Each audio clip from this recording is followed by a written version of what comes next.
Yo guys, I'm sorry you already know that today we're back playing some more Raging Loop. On the last time, we finally made it to the end of one of our loops. I even did a little bit of a bonus and went out to try and leave Yasumizu earlier, like in the loop, just to find out that that one kills you. So if you leave early, you get like a bad ending, but if you make it to the end of the loop, you get just an ending. Although it's not a very satisfying ending because there's still a lot of things we have to question. So we are now looped back from the very beginning. I went back and looked at like my video and stuff. Like this is the beginning. Like this is Haruaki like riding on his motorcycle. This is before the convenience store. This is before literally everything. And he gets a flash of memories, and he knows what's about to go down, which is kind of an interesting way to do this because I almost feel like if this was me like in real life and I got like a flash of memories being like, oh, bad stuff happens if I go this way. Like, would this not be the time to just, like, turn around? I mean, I'm sure that wouldn't actually work. And I also think that he's going to remember his strong feelings for Chiemi, which is going to be probably a driving factor as to, like, I want to save her and all that. But, like, we have time to just not go to the village, honestly. But I don't think that's going to be what happens. So let's go ahead and start playing out this loop and see where this game takes us, because I'm excited for the ride. But I'd already experienced this looping phenomenon or whatever. Hold on, looping? What the hell? It was something like that could... It's almost like you saw the title of the game. But... if that wasn't it, what else could explain this? How else could I, someone who died once, be alive right now? Once? You think you've only died once? Oh, buddy. Okay. I had clear memories of getting caught up in some strange incident in Yasumizu, and... how do you even know what Yasumizu is? Shit, I can remember how it ended.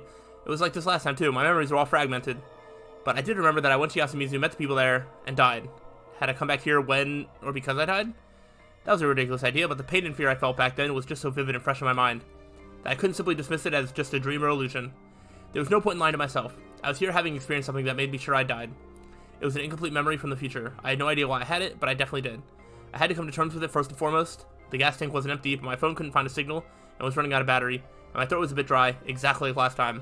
That meant I was about to arrive at the convenience store. Do it. I really didn't want to meet that employee again, but from what I experienced, she was the only one I'd met before going to Fujiyoshi, so avoiding her probably wasn't a great idea. Her attitude was shit, but at least she always did what I asked. You're so rude to this employee, I don't understand why. Though I really don't want to drive down that unpaved road again, and get in like a crash and all that sort of stuff. Hey! Once again, she greeted her customer in a borderline insane way. It actually made me kind of relieved, and I wanted to believe that that was just some trick of the mind. It was just like before. To her, I was just an annoying late-night customer. Oh well, I just bought what I wanted. I'll take these. Huh? Why are you getting so much crap? No reason. Yasumizu was just desperately poor and I had me worried. What was her problem? I was a customer.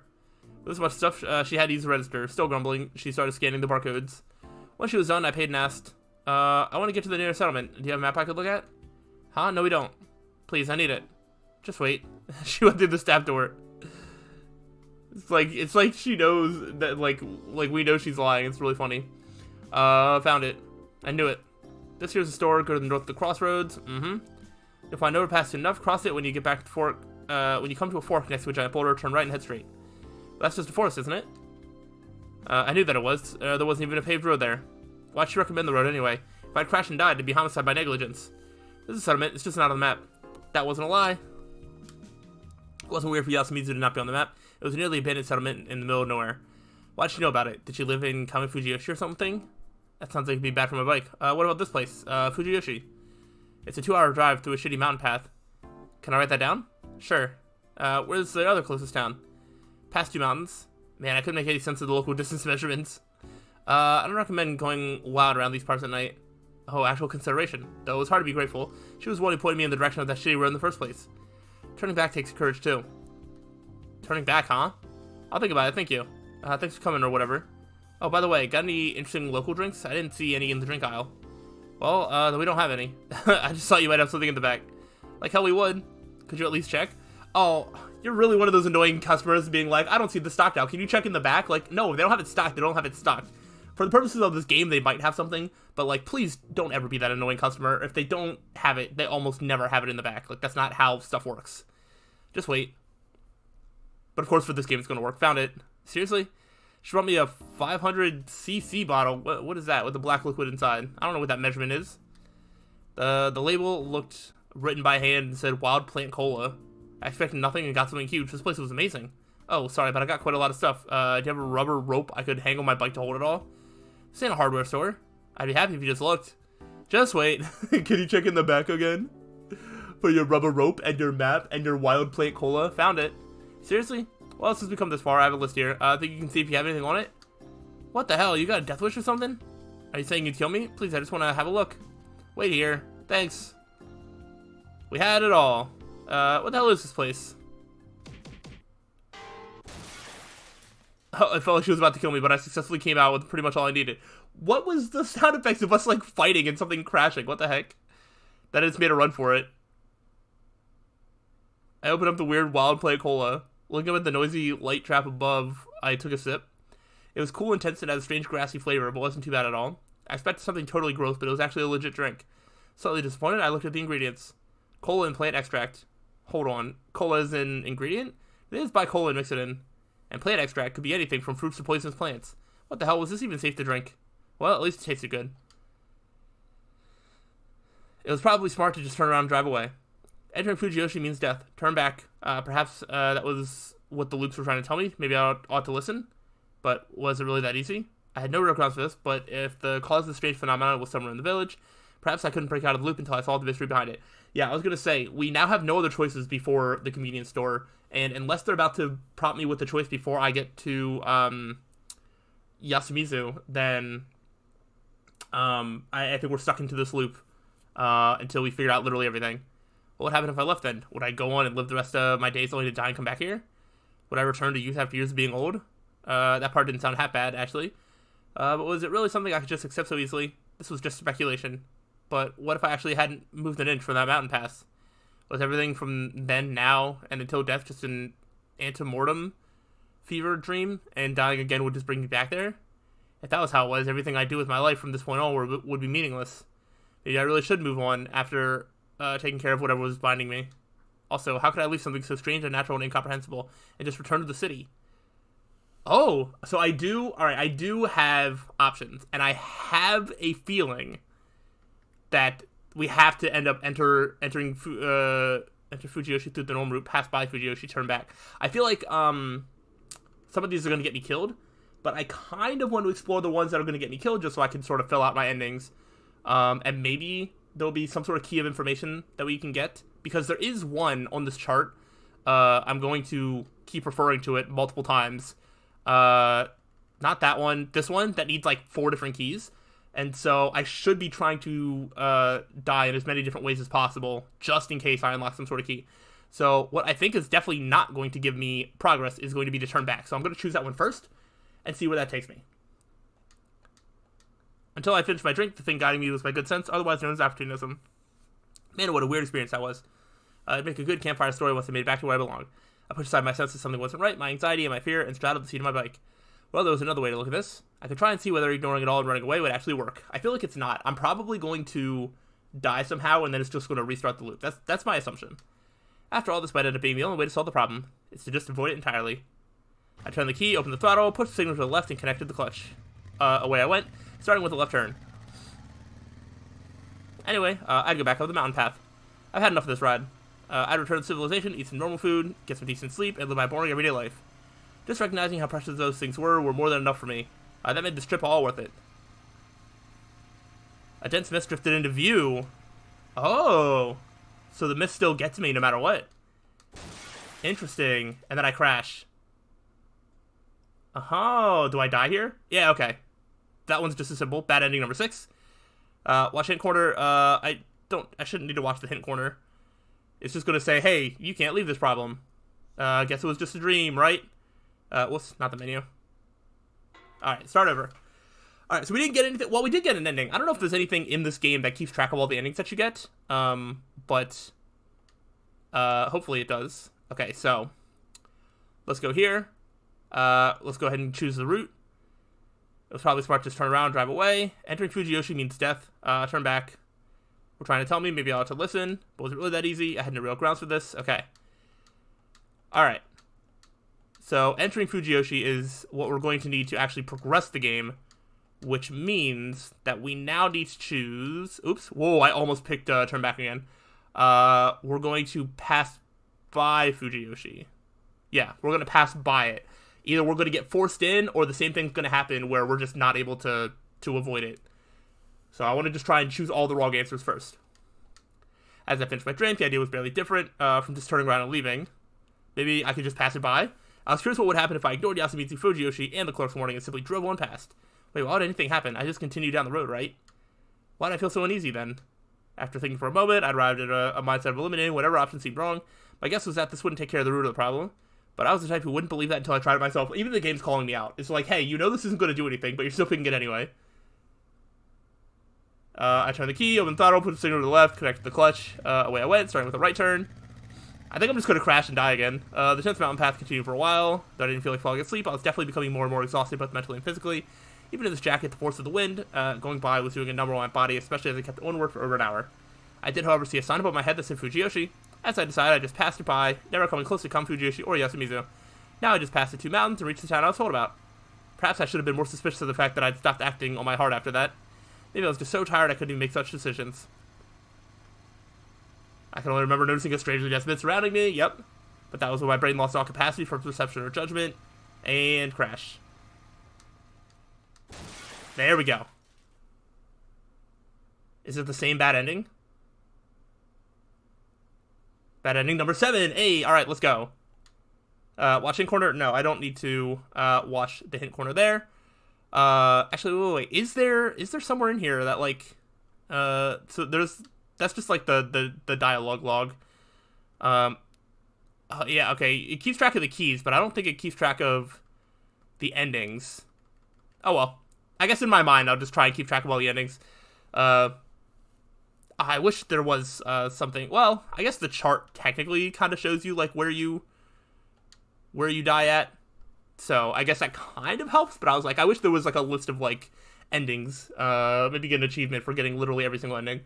All right, but I don't need a hint corner just to tell me to go through Fujiyoshi. So let's get back to the choice and actually going through, and I'll stop avoiding the problem.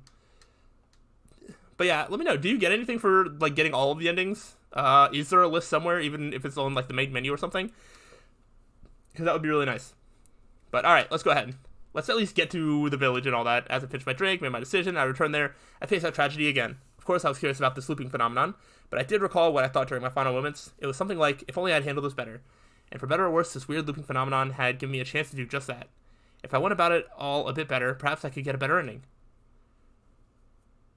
Hisako Mamiya Yudai Hashimoto, Kanzo Makishima, Yoshitsugu Oribe, Takumi Muro, The Old Man Who Cried Wolf, Chikamochi Kamoshida, Rikaku Uematsu, Kari Oribe, Kiyanosuke Nosato Meiko, hell, even Yasunaga Oribe, Tai Yamawaki, and Haru Makishima were just victims of some strange superstition.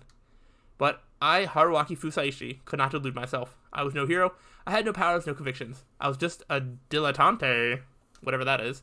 My only motivation here was a sense of perfectionism. I was annoyed at how many mistakes I'd made the first time around. Plus, it was a certain attraction I felt toward the unknown. It was an urge foundational to my being, and I'd be risking my life on its behalf. I wasn't about to pretend I was acting for the sake of others here. Although, Chemi Serizawa, though she hated her childhood home, it remained part of who she was, and I wanted to keep that from being tarnished with blood. That motive was perverse, forceful, selfish, lustful, and filthy. I'm very excited to actually relive the beginning parts of this again, just because I don't even remember why this started. Because we had, like, one night that we, like, stayed with her in her room, everything was fine, and then it was the day after is when things started. So maybe we are causing some sort of problem here. Yeah,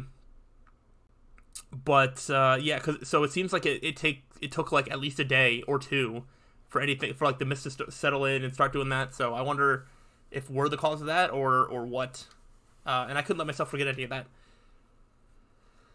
I remember the names of those I'd meet and what I had to do. I turned the key, opened the throttle, pushed the to the left, and connected the clutch.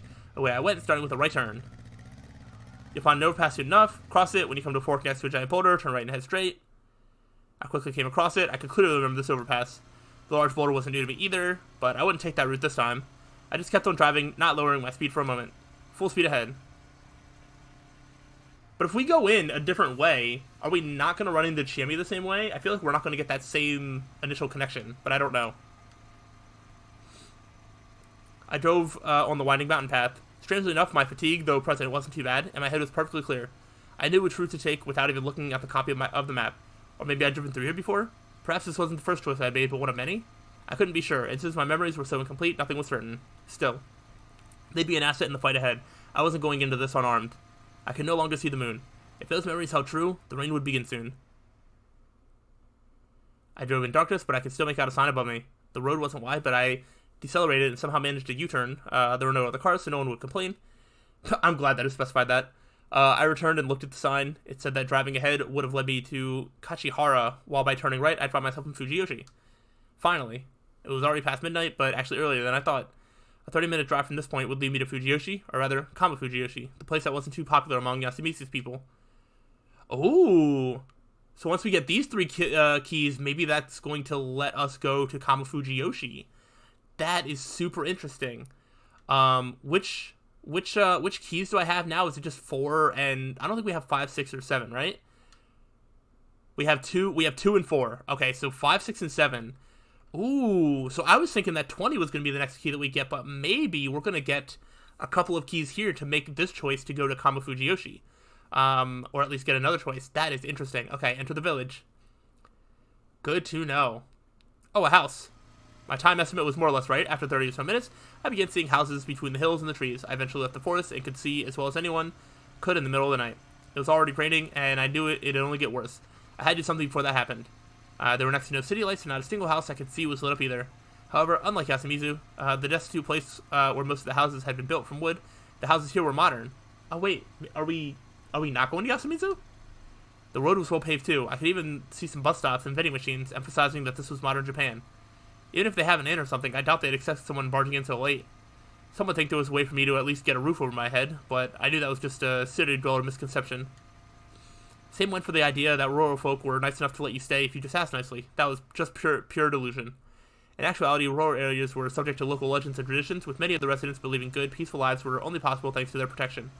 Of course, that wasn't always wrong, but that was also the reason why many rural people were so cold to outsiders. Hell, this was a village so behind the times, it still had a settlement for the ostracized, which they discriminated against so badly. This place is probably even more insular than your average rural village. They wouldn't take kindly to an outsider like me, and would probably be wary the entire time I stayed here.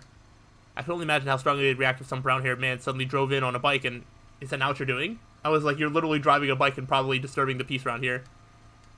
Hey! Oh! We have another character! Yeah, what are you doing? Stop right there, get off and come with me. Yeah, we're making a ton of noise. Was I some sort of idiot? Like the city boy I was, I just went in there thinking it'd all just work out. And now I caught the attention of a police officer. Well, I doubted he'd arrest me or anything, but the fact that there was some weirdo who invaded the village in the middle of the night would spread among the people here in less than a day. Now I'd be treated like a criminal if I wanted to talk to anyone here. Wow, I thought we were going right back to Yasumizu. I thought we were just repeating the loop, using information, but now we're going on a whole separate path. This is crazy. The officer looked middle-aged, but what stood out about him was the fact that he seemed like the most generic meathead old man from the countryside. He told me to sit down here and wait until he came back. I can only imagine the chewing out I was in for. Still, I was pretty sure that passing Kama Fujiyoshi was one of the main conditions here. Interesting. I could clearly remember. I had memories of this. Hisako Mamiya and Yudai Hashimoto came there through the normal route, and they weren't considered a problem. But then we came through Saranaga, and we were considered a problem. They died on the first day of the feast, but that wasn't because they were outsiders. They just violated the feast rules. They'd either hadn't cleansed themselves, sheltered all alone, or dreamed. My assumption was that before it all happened, they stayed at an inn in Kama Fujiyoshi. They'd only come to Yasumizu on that day for the sake of an article. Unfortunately for them, the mist came and the landslide happened, making it impossible for them to go back to Kama Fujiyoshi by car. Yeah, it's just so strange, because we were able to stay with Chiemi, and we were fine, and then the day after, they didn't shelter up, and so they got taken by the corruption. I really think that, like, something we did caused the mist to start. I don't know. It's just weird time-wise. Then everyone started sheltering, and no one came to help them. Forget the outsider. Old man Kanzo and I'll check the other places. Stop wasting time and go back to yours. Yeah, even Takumi-san had tried to cut me off because I was an outsider. Giving me a way to survive, however improvised, was probably a huge risk for Chiemi. I had to keep that in mind. Back to the journalists, though. They ended up abandoned in the village plaza, clueless about what was happening. What had they done then? They'd obviously chosen to spend the night in the van.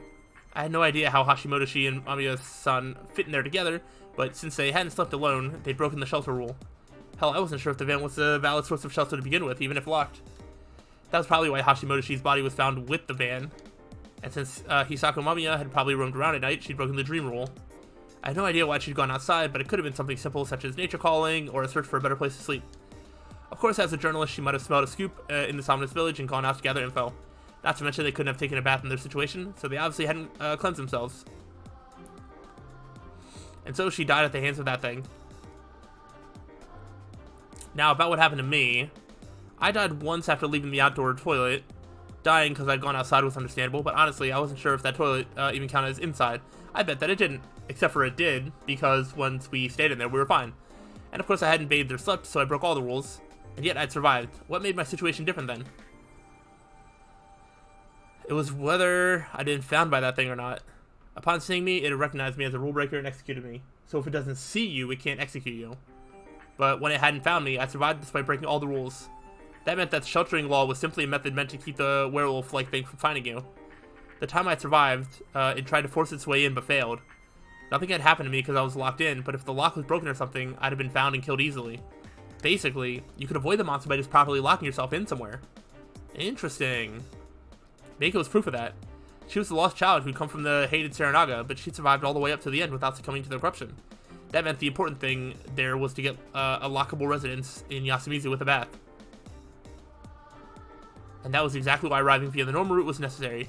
If I'd come from Serenaga again, most of the inhabitants would treat me with distrust and disgust, driving me away. Right, we wanted to be able to show up and have be trusted enough to be able to take part of the feast. And, okay, that makes sense, But if I was a person who arrived through Kamafu Jiyoshi for whatever reason, they'd be willing to accommodate. Meiko was probably only given a place because she was young and because Rikaku Uematsu had protected her. I couldn't expect similar treatment. Rikaku Uematsu preemptively gave a house to Meiko, to a small child like her? That made it seem like she knew the mist and the feast would come. I think more on that later, though. It could be that she'd given her a key right after the mist came. Yeah, I feel like there's definitely more with Uematsu, for sure.